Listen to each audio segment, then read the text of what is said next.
Bueno, vamos a seguir con el tema de codificación BIM y gestión de información BIM, así como lo vimos para acá. Entonces, para este video hay tres objetivos nuevamente. Reconocer el sistema de codificación Camacol. Esto que vamos a ver está en las guías Camacol. Es lo más parecido en este momento que tenemos a un estándar nacional. No es un mandato BIM, no es obligatorio aún. Para 2026 lo será, pero son como los esfuerzos que se han hecho nacionalmente para estandarizar cierto tipo de cosas.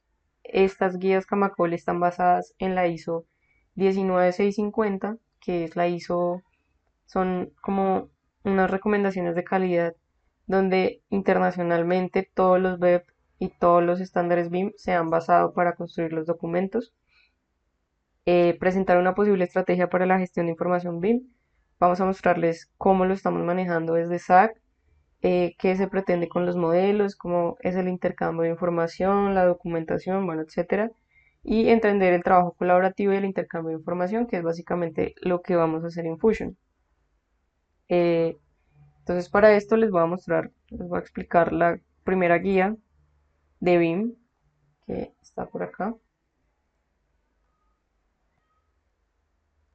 Entonces, esta es la primera guía de BIM. Vamos a iniciar como cómo hacer la codificación de los archivos BIM, empezando por archivos RBT. Revit maneja cuatro tipos de extensiones. RBT, que son proyectos, RTE, que son las plantillas de los proyectos, RFA, que son familias, y RFT, que son las plantillas de las familias.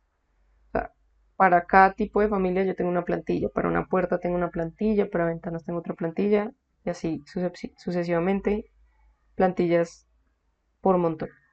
Entonces, la codificación de archivos RBT, digamos que es un poco similar a la que tenemos en CAD, pero acá tenemos unos campos adicionales que son necesarios para el tema de trabajo colaborativo, que primero es el UNAL, es el originador de la información, porque si yo estoy trabajando en BIM, es muy posible que trabaje con otro tipo de colaboradores, con otro tipo de empresas, con contratistas, etcétera. Entonces, en este caso es UNAL, nosotros estamos generando la información. La zona es, en el caso, por ejemplo, en el volador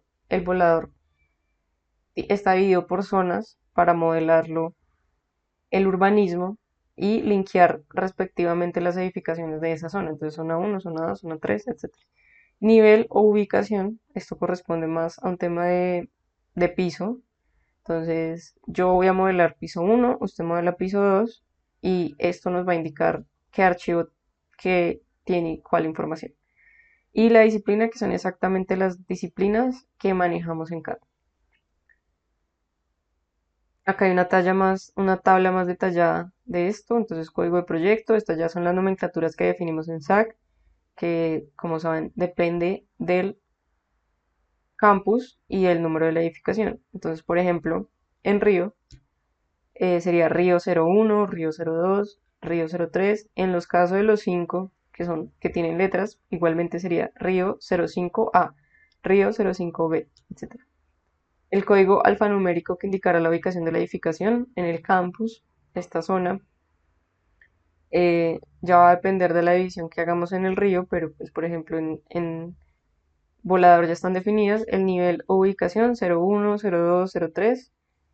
En caso de entrepisos sería E1, E2, E3, siempre que este sea por encima del nivel que vamos a mencionar. Entonces yo tengo nivel 1 y tengo un entrepiso entre nivel 1 y 2.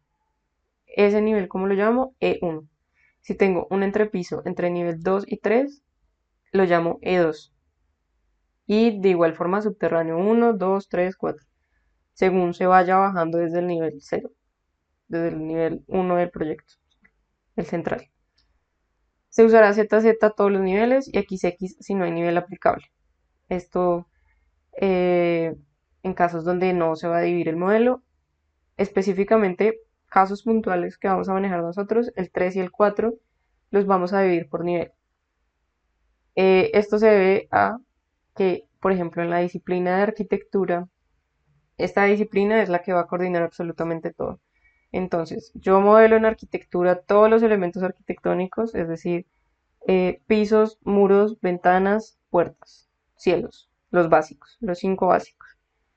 Y a partir de eso yo tengo que ir agregando los elementos, los equipos para las otras disciplinas. Entonces, irían todos los sanitarios, duchas, si hay duchas, todos los lavamanos, eh, tengo que agregar luminarias, tengo que agregar gabinetes contra incendio, tengo que agregar todo lo fijo, tengo que agregarlo de ahí para yo coordinarlo desde las otras disciplinas. Entonces yo entro al archivo de hidrosanitarias y a los equipos les doy copy monitor y me pego de esos equipos. No los tengo que poner yo en el archivo, sino que los traigo desde el archivo de arquitectura. Y eso a mí me permite saber si alguien movió algo. Entonces, seguramente si yo hago mi archivo bajo un diseño de arquitectura donde ya tenían los equipos hidrosanitarios y esos por alguna razón se llegan a mover, a mí el archivo hidrosanitario me avisa que eso necesita una revisión y que uno de los elementos por copy monitor, que es la herramienta que vamos a usar, se ha movido, ya no está en la misma ubicación. Entonces eso facilita el control de los cambios, principalmente en el modelo de arquitectura, que es el que va a coordinar absolutamente todo. Y bueno, la disciplina que va a ser A en este caso, bueno, una cosa para añadir al modelo de arquitectura es em, los modelos máximo pueden pesar 200 megas, ¿sí? Y eso ya es muy pesado. Yo creo que si cualquiera de nosotros abre un archivo de 50, 60, 70 megas, ya el archivo se empieza como a laguear un poco. Entonces hay que evitar al máximo que los archivos estén sobrecargados. Estas son los códigos de disciplina, exactamente los mismos que usamos para la codificación CAD. Y acá les voy a explicar cuál es la nomenclatura del espacio. Entonces, eh, esto lo vamos a encontrar mucho en la plataforma de gestión de infraestructura. Entonces, acá hay un gráfico que nos puede ayudar a entender del bloque 16. Entonces, hay un espacio general que es este, que es el código del bloque. Entonces ahí va el 12. Dentro del 12 yo tengo un espacio que es, digamos, el aula 109, que es el código del espacio. Dentro de ese espacio, dentro de esa aula, yo tengo por decir un depósito. Entonces, este espacio es el espacio 02 del 109, ¿sí? Que sería el subespacio. Y dentro de ese subespacio yo tengo, no sé, una zona de refrigeración y, no sé, un cafetín, por decir algo. Entonces, estos dos espacios sería A y B. Este sería el código del subespacio, es decir, la nomenclatura para este espacio en específico sería toda esta. Entonces, a mí esto me dice que este A está dentro del 02, este 02 está dentro del 109 y este 109 está dentro del 2. Así funciona la nomenclatura de los espacios. Esto va a ser una codificación de tipo de elementos. Esto es una codificación muy básica que entonces lo que va a hacer es facilitar la identificación de los elementos, ¿sí? En las plantillas que nosotros generamos ya están creados unos elementos que sabemos que se necesitan, digamos, en la estructural. Hay un tipo de columna cuadrada, hay un tipo de columna rectangular. En la plantilla arquitectónica tenemos unos tipos de muros creados, unos tipos de pisos creados para agilizar. Sin embargo, seguramente, eh, como la plantilla lleva en construcción, no es una plantilla que lleve mucho tiempo en la universidad, entonces no se han detectado todas las clases de los muros. Pero están los básicos, como de mampostería, mampuesto en concreto, que es el de bloque de concreto, drywall. Bueno, hay varios muros que ya los van a ver en la plantilla arquitectónica, pero entonces hay una codificación de tipo de elementos muy básica, ¿sí? Em, Tenemos el tipo de elemento, que en este caso es un muro. Para los muros hay que especificar su función, si es un muro interior, si es un muro exterior. porque el tratamiento de cada muro es distinto, dependiendo de su función. El material del objeto, en este caso, es bloque concreto, y el diferenciador, porque yo puedo tener muchos muros de interior de concreto, pero puede que uno los tenga de 50, otros los tengo de 30, otros los tengo de 20, por decir un ejemplo X. Así se van a nombrar los muros. En la plantilla van a ver algunos ejemplos y eso lo vamos a profundizar cuando ya empiece el modelado muy detallado, pero a este material se le irán agregando los materiales que adicionamos para acabados. Entonces, debe haber revoque, debe haber pintura, debe haber cerámica, etcétera. Y eso acá se vuelve un poco más extenso la codificación de este elemento porque lo ideal es saber, o sea, si yo nombro los elementos, por ejemplo, si yo le pongo acá guión pintura, eso quiere decir que la pintura está por ambas caras del muro. O le puedo decir pintura ext. Entonces solamente hay pintura al exterior. El interior yo no tengo pintura. Esto pues para tener los elementos creados y para agilizar el diseño de los elementos. Y dentro de cada muro, en realidad dentro de cada elemento, vamos a tener unos parámetros OmniClass y UniFormat asignados a ese elemento.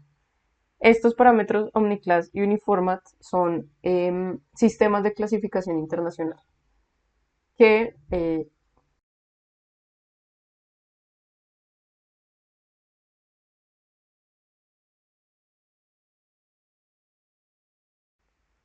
sistemas de clasificación son estos. Por nada del mundo modifiquen los archivos de texto de Revit directamente acá. Esto es un poco sensible. Si hay una tabulación mal hecha, se lo tiran. Pues se pueden recuperar claramente, pero pues es mejor no moverlos desde acá, sino en una forma más controlada como Excel.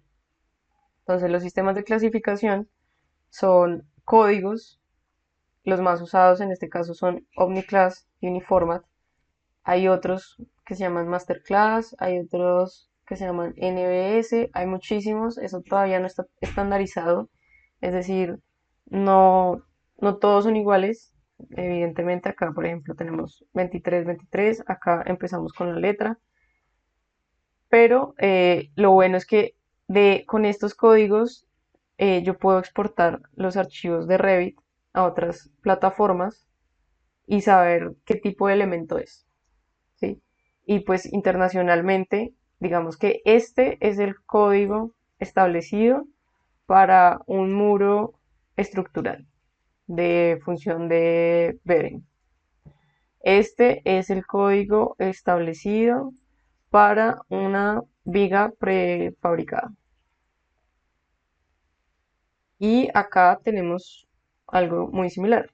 Entonces, pues la jerarquía de estos elementos va según, va añadiendo números o letras según vaya bajando la jerarquía del elemento. Entonces, em, veámoslo digamos, con muros. Entonces, el uniformat para los muros exteriores es B20110, 10, perdón.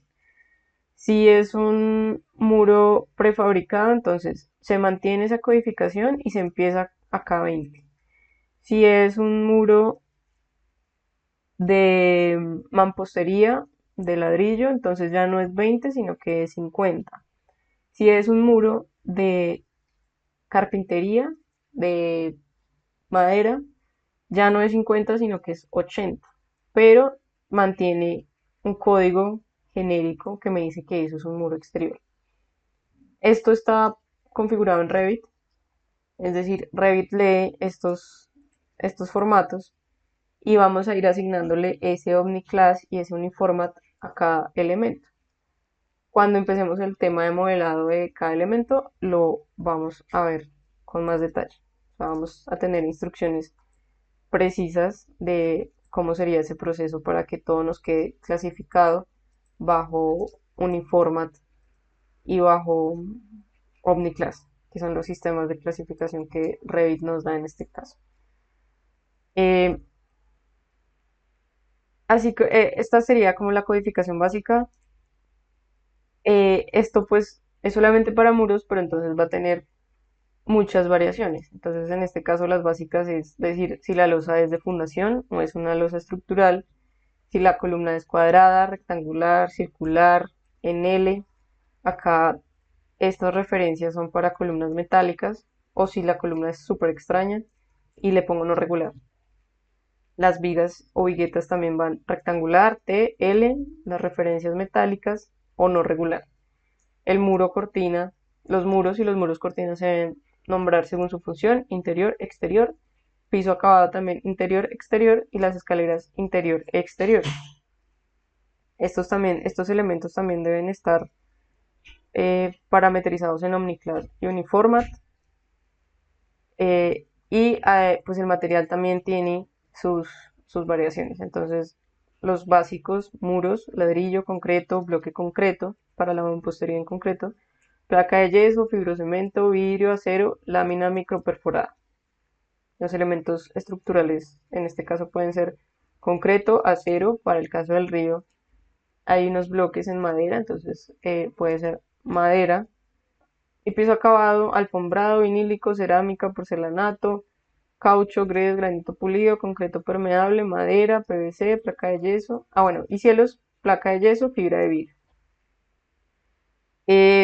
En concreto y bloque de concreto, esto se hace la diferenciación para identificar muros vaciados de mampuestos. em, y listo. Entonces, en caso de contar con más materiales en el núcleo, se permite el uso de guión para nombrarlo. Se hace uso de letras mayúsculas iniciando cada palabra sin espacios. Es decir, acá bloque y concreto. Y por último, el diferenciador, que ya corresponde como a unas medidas específicas del elemento. Entonces, en muchos casos, los muros van a tener unas capas mínimas de revoque, eso no va a significar gran cosa, y van a tener la capa mínima de pintura. La pintura se mide en micras, pero para poder contabilizar el material lo vamos a añadir dentro de las capas del muro, ¿sí? En estos casos, pues el diferenciador no va a ser 31.79, no, pues vamos a poner el grosor del material en general, que sería 30 centímetros. No se van a poner unidades, asumimos siempre que la plantilla está configurada en metric, entonces todas las unidades son métricas, excepto las, las referencias de elementos metálicos, ¿sí? Lo ideal de esto es nombrar siempre como yo encuentro los elementos comercialmente. Entonces, en acero se nombran IPE, HEA, WF y el diferenciador será la altura del elemento y sus medidas se harán en milímetros. Em, si yo tengo una viga HEA de referencia 200, su altura no es 200, es 190, ¿sí? O sea, 19 centímetros, pero la referencia es 200. Entonces se nombra columna HEA 200 acero 190, ¿sí? Porque así es como yo la consigo comercialmente. Bueno, para la codificación de archivos RFT, que es el modelado de familias, puertas, ventanas, perfiles, etcétera, em, tenemos esta codificación. Entonces es muy similar a a la que manejamos para los archivos RBT. Entonces tenemos un originador, ¿sí? En este caso, pues nosotros tenemos una biblioteca general de familias donde estamos guardando todos los archivos que generamos, siempre y cuando sean parametrizables. Aquí tenemos otra carpeta que es de Corona. Corona eh, tiene sus familias BIM, tiene sus sanitarios, sus elementos, sus accesorios, tiene muchas cosas en BIM. Tenemos la carpeta aparte para Corona y nosotros tenemos una carpeta unal que la subdividimos por tipo. Entonces, eh, puerta, ventana, paneles de curtain wall, puertas de curtain wall, ventanas de curtain wall, etcétera. Entonces, en este caso, pues nosotros somos los que generamos esa información, entonces sería unal. Eh, Fabricante, quien fabrica ese elemento. Eh, Para el ejemplo tenemos Alumina, que es un proveedor de ventanas. El tipo de elemento sería una ventana, el subtipo o código, información adicional para detallar el tipo. Esta es una ventana corrediza. Y asimismo trabajamos el diferenciador. Entonces, atributos del tipo de objeto para facilitar su identificación. En la universidad trabajamos mucho según los módulos de cada ventana o de cada puerta. Estos módulos se nombran vertical por horizontal. Pero entonces yo puedo tener muchas ventanas que tengan un módulo vertical y dos horizontales. Entonces, para yo poder diferenciarlas y para poder ir alojándolas sin inventarme más códigos, le pongo un consecutivo que funciona muy similar al de la codificación CAT. Entonces, el ejemplo del nombrado de familia general sería una ala, alumina, ventana, corrediza, todo esto siempre separado con guión bajo. Acá sí vamos a nombrar el tema de materiales, ¿sí? Yo lo duplico y a ese, por ejemplo, ese panel o a esa ventana de curtain wall, pues le pongo que es de aluminio y de vidrio, ¿sí? Acá hay que especificar CW, porque si yo tengo una ventana normal, esa ventana no va a entrar en un curtain wall. El host es distinto. El host de una ventana es un muro. Si yo tengo una ventana curtain wall, esa ventana no me va a entrar a un muro normal. El host es un curtain wall. Entonces hay que hacer la diferenciación para saber usar los elementos. Y acá vamos a ver por encima cómo es la caracterización de elementos arquitectónicos según los parámetros de rooms. Entonces, acá hay una planta del 43. Lo naranja son espacios administrativos, lo azul son espacios de formación, este azul es investigación y el amarillo son servicios. Es decir, estos son baños. Yo ahí puedo leer perfectamente que esto seguramente es un depósito, una bodega, un almacenamiento y los elementos de circulación. Entonces, a esto vamos a llegar con las edificaciones que tenemos. Cada vez que yo creo un room, me salen 4 parámetros según las características del espacio. Entonces, es un base finish, ceiling finish, wall finish y floor finish. Eso, para pasarlo al español y a temas de SAC, el base es zócalos, ceiling es cielos, wall son cerramientos, o sea, los muros del espacio, y floor, pues pisos. Eh, entonces, por ejemplo, si yo a este espacio, para esto vamos a consultar mucho la herramienta SAC, que en este caso es Mantum. Entonces, por ejemplo, yo voy a este espacio, digamos que es el 110. Bueno, 210 porque acá hay un vacío, esto seguramente no es un primer piso. Entonces, este es el 210. Yo voy acá a ver cuál es el acabado del zócalo. Y en ese parámetro del espacio, en Base Finish, tengo que poner granito blanco sobrepuesto, que eso corresponde al material del zócalo, el color del zócalo y el tipo de instalación del zócalo.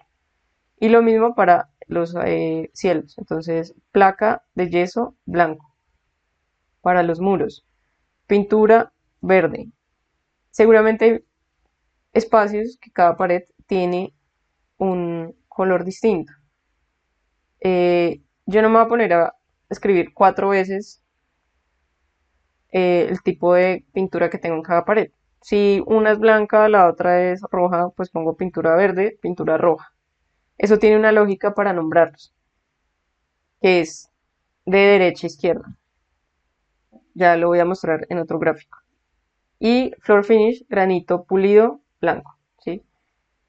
Esto que me permite a mí, que si yo hago un inventario de espacios en Revit, si yo hago un conteo de espacios, yo puedo empezar a filtrar, como no, necesito saber cuántos espacios tienen pintura blanca, cuántos espacios tienen un zócalo sobrepuesto, cuántos espacios, cuántos cielos de placa de yeso tengo y empezar a calcular, por ejemplo, áreas y esas áreas, eh, calcular el gasto que voy a tener de pintura a 3 manos, por decir algo.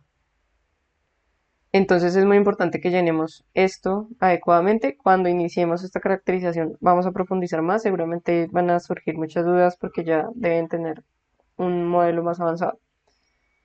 Entonces, en la plataforma de gestión de infraestructura tenemos la nomenclatura del espacio, el nombre del espacio, tema, capítulo y tipología. Para entender esto de tema, capítulo y tipología, básicamente los temas son la función general del espacio. Entonces, lo que les decía, formación, investigación, administrativo y servicios. Ya más adelante se van a ir familiarizando con esos colores. La tipología, esto puede ser un aula general. Los espacios de formación pueden ser auditorios, pueden ser laboratorios. Bueno, los laboratorios van en investigación, pero cada tema, o sea, la formación tiene varios ítems de aulas y las aulas tienen varios tipos de aulas. Lo vamos a profundizar en otra presentación o si no acá me alargo demasiado. Entonces, em, esto es como lo vemos en la plataforma de infraestructura. Hay un archivo que es el inventario de espacios al que ustedes van a poder acceder, no editar porque es un archivo muy importante, pero sí lo van a poder visualizar. Entonces yo acá verifico, no sé, por ejemplo, en SAC, en la plataforma SAC, yo tengo una inconsistencia, esto en los planes me dice que es una oficina, pero acá me dice que es formación. ¿Dónde lo puedo verificar y cuál es el archivo que se actualiza constantemente? El inventario de espacios. Entonces el inventario de espacios me dice que esto es del bloque 43, este es el número del espacio, la nomenclatura del espacio, esto es un espacio de formación, es un aula general. ¿Sí? Esos son los datos que me da y yo llevo esa información al modelo tridimensional. Entonces, tengo un aula, la nomenclatura del espacio es el 310, tema formación, capítulo aulas, tipología aulas generales. ¿Sí? Yo tengo estas fuentes para verificar que la información, para triangular la información que recojo. Entonces tengo fotografías, SAC, modelos, inventario de espacios. Y todo me tiene que coincidir. Y caracterización de elementos arquitectónicos. En este caso, esta es la ficha de ventanas que aparece en la plataforma SAC y así es como le debemos llevar la información al modelo, ¿sí? El tema de la información en SAC es que no es una información visual, no es un apoyo gráfico. Lo que vamos a hacer es pasar esta información de SAC a pasarla a los modelos para que yo pueda ver el funcionamiento de la ventana. Entonces, esto tiene una nomenclatura, está ubicado en el cerramiento 04, tiene dos módulos, que es muy parecido al ejemplo que vimos anteriormente. Son batientes, fijos, ya no aplica sistema de apertura 3, manija de bloqueo, no aplica, no aplica, no aplica. Y también los muros se van a caracterizar, es decir, yo le voy a asignar una nomenclatura a cada cara del muro, según el espacio. También lo vamos a ver más adelante, entonces cada nomenclatura, el sentido es de derecha a izquierda. Entonces, si yo entro por acá, yo empiezo a caracterizar acá 1, 2, 3, 4. Espero que estén viendo mi mouse. Si yo entro por acá, entonces mi, mi cara más próxima es 1, 2, 3, 4, 5. Y esto se va partiendo dependiendo de los espacios. Es decir, pues este muro nada más pertenece a 3 espacios, pero al otro lado pertenece solo a uno. Entonces en el otro lado es una sola nomenclatura. Suena un poco enredado, eventualmente lo vamos a entender mejor. Pero es como para que se hagan una idea de cuál es la caracterización de los elementos. Y eso por codificación de temas BIM. Ya próximamente vamos entonces a ver cómo se va a manejar la gestión de la información BIM.